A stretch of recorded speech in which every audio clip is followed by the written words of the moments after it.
Another reason I like the nasal cannula, and there's no rule that you can only use one. There's no budget. I ain't trying to impress anybody about how little nasopharyngeal airways we're using. We must never use them. Is guess what? If you're not sure about your bagging, and this guy has a clenched mouth, or having a seizure, or trismus, or just had recent surgery to the jaw, guess what you can do? Guess what you can do? You can put a nasopharyngeal airway, another one. Yes, you can. And guess what? Don't take the end title part. Hopefully this will fit. And bag them through it.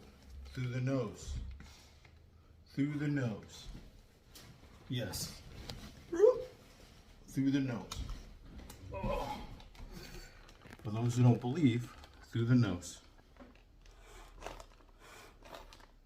Does this look excessive?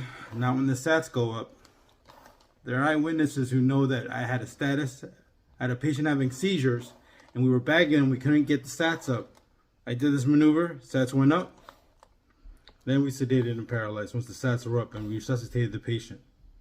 Patient lived, not because of the other people around me, because someone thought of this.